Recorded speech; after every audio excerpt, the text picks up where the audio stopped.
भारतीय राजनीति के पुरोधा या भारतीय राजनीति के नव प्रवर्तक के तौर पे जयप्रकाश नारायण जी का नाम हम सभी जानते हैं। इनके द्वारा एक बहुत बड़ा मूवमेंट चलाया गया था देश की आज़ादी के बाद, जिसको हम संपूर्ण क्रांति आंदोलन कहते हैं।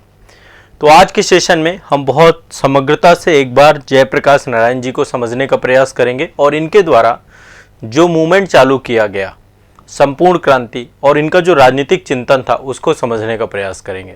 देखिए, वर्तमान में आप सभी को पता है बहुत सारे जितने भी लीडर्स हैं, बहुत सारे लीडर्स हैं जो कि आज वर्तमान राजनीति में कई सारे मुख्यमंत्री, प्रधानमंत्री कई जगह पे बने हुए हैं।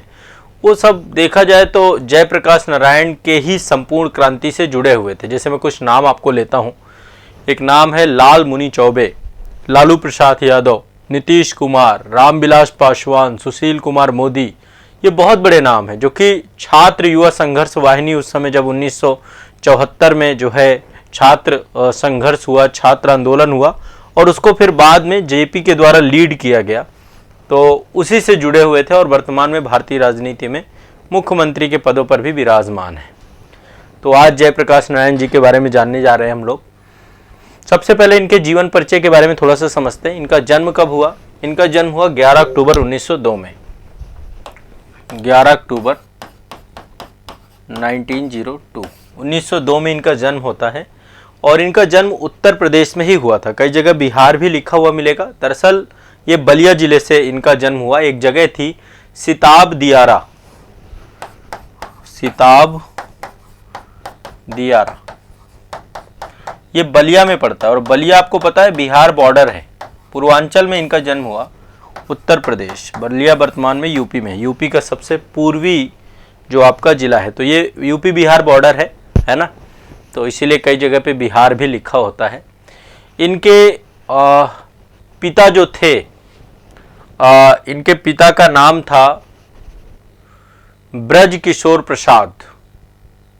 ठीक है, नहीं, पिता का नाम ब्रज किशोर प्रसाद नहीं था। इनकी पत्नी का नाम था प्रभावती। पत्नी का नाम था प्रभावती। प्रभावती, ठीक है। अब देखिए, जब हम बात जेपी की करते हैं तो जेपी की जो विचारधाराएं हैं, कुछ मैं यहाँ पे पहले तथ्य लिखूंगा, बाद में मैं स्टोरी आपको समझाऊंगा। ठीक है। इनको भारत रत्न भी मिल चुका है, इनको रेमन मैग्सेसे पुरस्कार भी मिल चुका है, दोनों चीजें मिल चुका है। अब इनके द्वारा एक जो सबसे बड़ा नाम जेपी का लिया जाता है, शॉर्टकट में जेपी कहते हैं। ये आप संपूर्ण क्रांति का वो दृश्य है जिसमें एक बहुत बड़ी भीड़ को ये संबोधित कर रहे हैं। ऐसे कई सारे दृश्य आपको देखने को उस समय के मिलेंगे। देश में आपातकाल भी उसके बाद लगा, इमरजेंसी लगी और जेपी उसमें एक अग्रणी भूमिका में थे। तो इनके द्वारा एक आंदोलन चालू किया गया, संपूर्ण क्रांति। ये गांधीवादी विचारधारा से भी प्रेरित थे, ये मार्क्सवादी विचारधारा से भी प्रेरित थे और इनकी जो पूरी की पूरी विचारधारा है वो गांधीवाद और मार्क्सवाद का सम्मिश्रण है। विनोबा भावे से भी ये बहुत ज़्यादा प्रभावित थे। उस पर हम आएंगे, स्टोरी समझाएंगे। अब देखो, इनकी संपूर्ण क्रांति में कई सारी चीज़ें आती हैं। पहले तो भ्रष्टाचार को ख़त्म करना, भ्रष्टाचार को समाप्त करना। इनका कहना है कि चाहे भ्रष्टाचार हो, चाहे बेरोजगारी हो, भ्रष्टाचार हो, चाहे बेरोजगारी हो, चाहे वो अशिक्षा हो, जितनी भी सामाजिक समस्याएं हैं, ये सभी चीजें किसकी देन है? राजनीतिक व्यवस्था की देन है। राजनीतिक व्यवस्था की देन है। राजनीतिक व्यवस्था के द्वारा ही भ्रष्टाचार पनपता है, बेरोजगारी पनपती है और अशिक्षा पनपती है। ठीक है। तो ये कहते हैं कि यदि हम इस पूरी व्यवस्था को बदल दें, इस पूरी विचारधारा को बदल दें, तो निश्चित तौर पे ये समस्याएं भी समाप्त हो जाएंगी। तो इसी को नाम इन्होंने दिया संपूर्ण क्रांति, यानी पूरी तरीके से सत्ता को परिवर्तित कर देना। उस समय इंदिरा गांधी की सरकार हुआ करती थी और संपूर्ण क्रांति में इन्होंने 7 प्रकार की क्रांतियों की बात की। इन्होंने 7 प्रकार की क्रांति की बात की। 7 प्रकार की क्रांति लिखते जाइएगा साथ साथ। अब 7 प्रकार की क्रांति में क्या क्या पॉइंट है? सबसे पहले राजनीतिक क्रांति, राजनीतिक क्रांति, सत्ता परिवर्तन हो गया। आर्थिक क्रांति, सामाजिक क्रांति, ठीक है। राजनीतिक क्रांति, आर्थिक क्रांति, सामाजिक क्रांति, बौद्धिक क्रांति, बौद्धिक क्रांति, बौद्धिक क्रांति, सांस्कृतिक क्रांति, सांस्कृतिक क्रांति, और आपकी शैक्षणिक और आध्यात्मिक क्रांति। शैक्षणिक क्रांति, क्रांति और आध्यात्मिक क्रांति, ये 7 क्रांतियों के पक्षधर थे और ये सभी क्रांतियों को ही वो संपूर्ण क्रांति का दर्जा देते हैं। वो कहते हैं कि संपूर्ण क्रांति होनी चाहिए, आमूलचूल परिवर्तन होना चाहिए। ठीक है, अब तो ये तो रही इनकी क्रांति का कॉन्सेप्ट। अभी मैं थोड़ा सा ये तथ्यात्मक जितने पॉइंट आपको बताता जाऊं सारे लिखते जाइएगा, क्योंकि ये पॉइंट आपके पास होने चाहिए। ठीक है, क्लियर है, स्पष्ट है सभी को? बहुत सिंपल सा है। दूसरा, अब इनके ऊपर एक तो गांधी का प्रभाव था, गांधीवादी विचारधारा। शुरुआत में कांग्रेसी थे, बाद में इन्होंने कांग्रेस को छोड़ करके एक नई पार्टी बनाई थी, उस पर बाद में आएंगे। तो ये शुरुआत में इनके द्वारा गांधी और फिर मार्क्स दोनों का प्रभाव पड़ा, गांधी और मार्क्स दोनों का प्रभाव पड़ा, और इस कारण से ये समाजवादी विचारधारा से भी प्रभावित है। समाजवादी,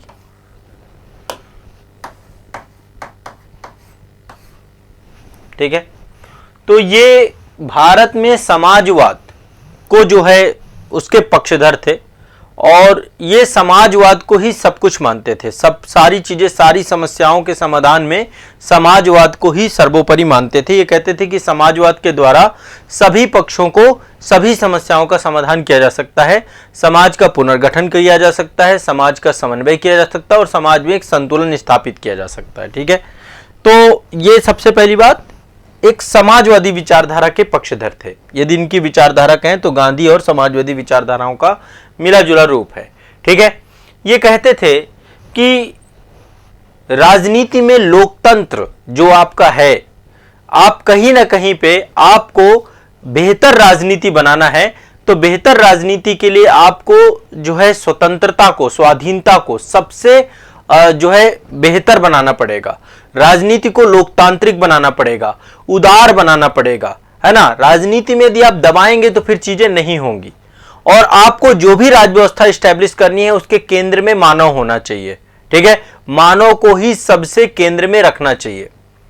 लोकतंत्र की समस्या को एक नैतिक समस्या मानते थे कि यदि डेमोक्रेसी खत्म होगी, जैसे आपातकाल लगा था उस समय, तो यह नैतिकता का पतन है। इसलिए लोकतंत्र होना चाहिए, दलीय व्यवस्था होनी चाहिए, निर्वाचन होना चाहिए, जनता के माध्यम से प्रतिनिधि चुने जाने चाहिए, शासन प्रणाली होनी चाहिए, संविधान होना चाहिए। इन सभी पक्षों को जेपी मानते थे। तो जो लोकतंत्र को समाप्त करना एक तरीके से नैतिकता का पतन है। जब तक लोगों में नैतिकता की भावना रहेगी, आचार विचार सही रहेंगे, शासन प्रणाली को मानेंगे, लोकतंत्र को मानेंगे, सबको मानेंगे, संविधान को मानेंगे। बिना नैतिकता के लोकतंत्र अच्छा काम कर ही नहीं सकता। तो ये एक लोकतांत्रिक नैतिकतावादी जो है आपकी राजनीतिक व्यवस्था को स्टैब्लिश करना चाहते थे। समझ रहे हैं? तो ये सबसे बड़ी बात इनकी यही थी। और ये कहते थे कि हमें कोई हिंसक क्रांति नहीं करना है, हमें अहिंसक क्रांति करना है। इसीलिए गांधीवादी विचारधारा से, गांधी अहिंसा के पुजारी थे, अहिंसा को प्राथमिकता देते थे। तो ये मार्क्स के समाजवाद से भर प्रेरित थे, पर गांधी के अहिंसक विचारधाराओं से प्रेरित थे। ये कोई भी क्रांति में हिंसा का प्रयोग, क्योंकि इनका कहना था कि यदि किसी भी क्रांति में हिंसा का प्रयोग होगा तो तानाशाही को जन्म देगा, उससे लोकतंत्र स्टैब्लिश नहीं हो पाएगा, उससे तानाशाही आएगा कोई ना कोई, है ना, एक कुलीन तंत्र की स्थापना होगी।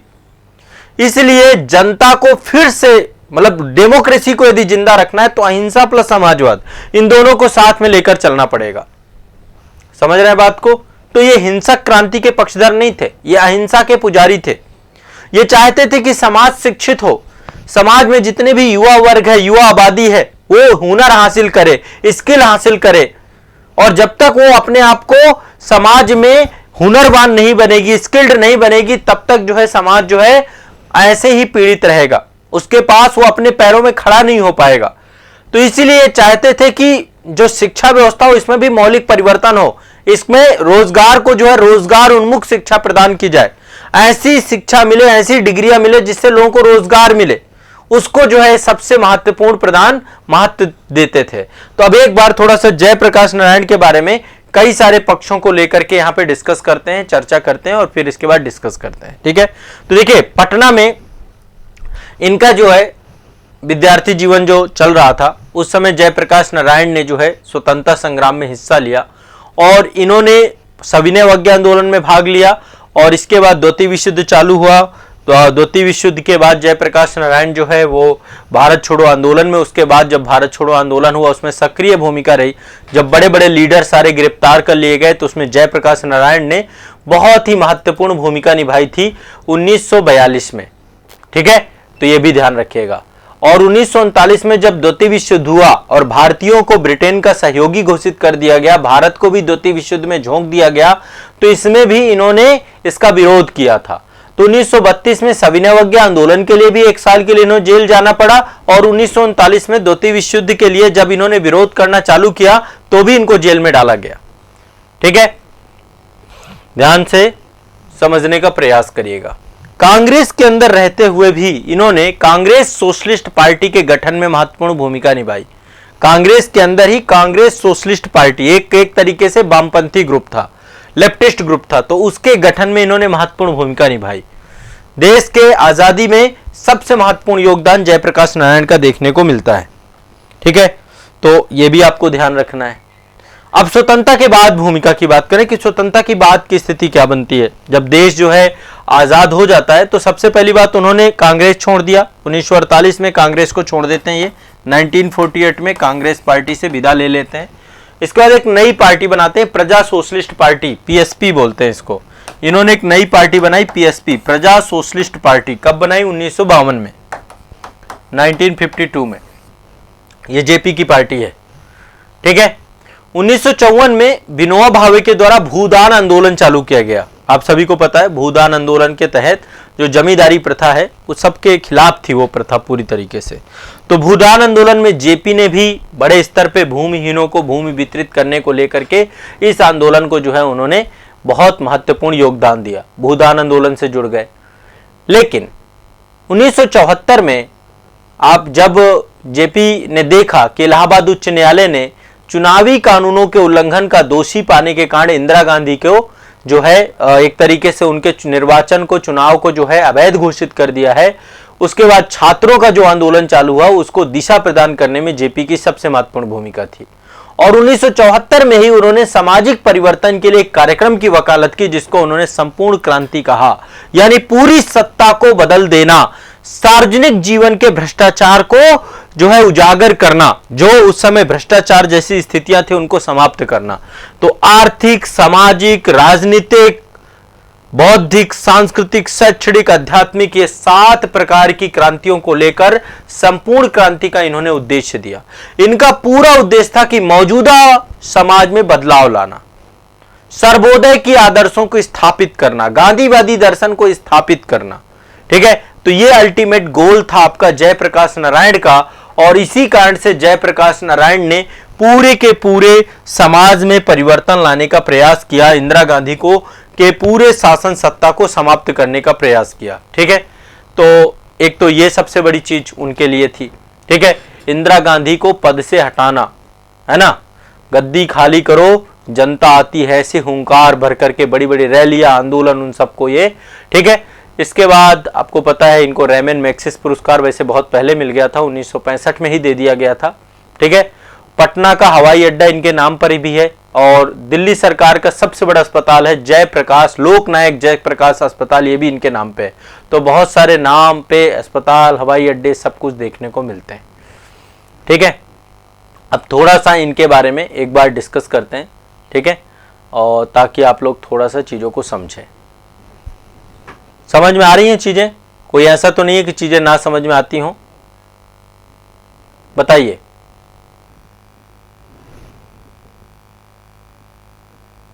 चीजें समझ में आ रही? जयप्रकाश नारायण देखो बहुत इंपॉर्टेंट हैं, क्लियर है, बहुत इंपॉर्टेंट है। कई बार क्वेश्चन इससे पूछा जा चुका है, आप लोगों को भी पता होना चाहिए इतने बड़े राजनीतिक चिंतक के बारे में। अब देखिए सिंपल से बात है, जो इन्होंने संपूर्ण क्रांति आंदोलन चालू किया, इसके पीछे की पृष्ठभूमि पे जाएं तो 1960 के दशक के अंतिम भाग में जो है स्थितियां खराब होने लग गई। 1968-69 ये टाइम पीरियड आपको पता है। तो कई सारे किसान आंदोलन चालू हो गए और किसान आंदोलनों के कारण से कई सारी राज्य सरकारों से इस्तीफे की बात चालू हो गई।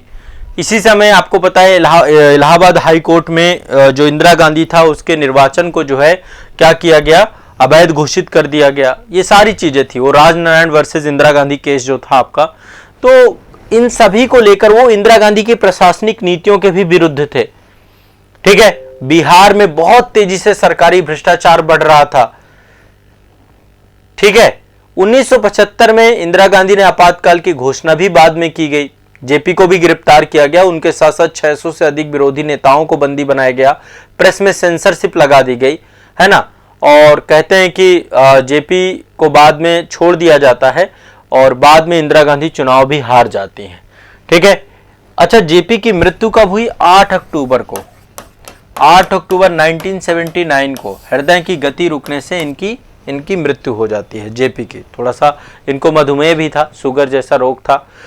तो देखिए आमतौर पे हुआ का, बहुत सारे छात्रों ने भ्रष्टाचार के खिलाफ एक मुहिम खोल दी और 5 जून 1974 को उनके द्वारा जो है सरकार से कई सारे मांगे रखी गई। सरकार ने कोई भी मांग मांगी नहीं। धीरे धीरे आंदोलन बड़ा होता चला गया और इसी को ध्यान में रखते हुए जेपी ने 5 जून को घोषणा की। उन्होंने कहा कि भ्रष्टाचार को खत्म करना है, बेरोजगारी को दूर करना है, शिक्षा में क्रांति लाना है और ये सारी चीजें बदलाव एक ही तरीके से हो सकती हैं कि पूरे के पूरे सिस्टम को बदल दिया जाए, पूरे के पूरे राजनीतिक पावर को ही बदल दिया जाए। और इसके लिए उन्होंने संपूर्ण क्रांति का आह्वान किया था इंदिरा गांधी सरकार को सत्ता से उखाड़ने के लिए। और इसी डर के कारण से इंदिरा गांधी ने जो है आपातकाल जैसी स्थिति डेवलप की थी कि भाई देश में आपातकालिक स्थिति आ चुकी है। ठीक है, 1999 में इनको भारत रत्न पुरस्कार से भी इनको जो है नवाजा जाता है। भारत रत्न पुरस्कार भी जेपी को दिया जाता है।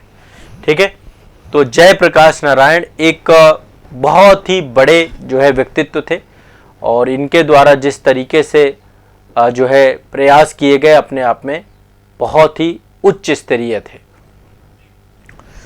ठीक है, तो देखो जो सबसे पहले तो इनके जीवन परिचय के बारे में बताइए। जीवन परिचय के बारे में आप ये बता सकते हैं कि शुरुआत यहां से कर सकते हैं कि जयप्रकाश नारायण भारतीय स्वतंत्रता संग्राम सेनानी थे, एक राजनीतिक चिंतक थे और एक सक्रिय जो है राजनीतिक व्यक्तित्व थे। ठीक है, 1970 में इंदिरा गांधी के विरुद्ध इन्होंने विपक्ष के लिए नेतृत्व किया, विपक्ष का नेतृत्व किया और इंदिरा गांधी को पद से हटाने के लिए संपूर्ण क्रांति नामक आंदोलन चलाया।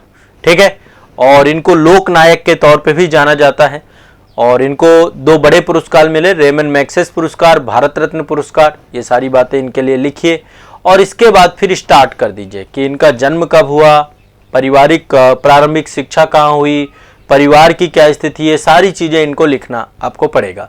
फिर इनकी राजनीतिक विचारधारा के बारे में लिख दीजिए और फिर इनके संपूर्ण क्रांति के चिंतन के बारे में लिख दीजिए।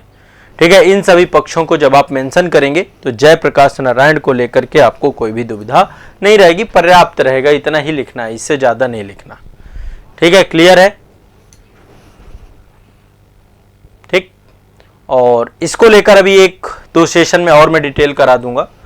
तो संपूर्ण क्रांति जो इनकी विचारधारा थी वो चीजें मैंने आपको थोड़ा सा समझाने का प्रयास किया।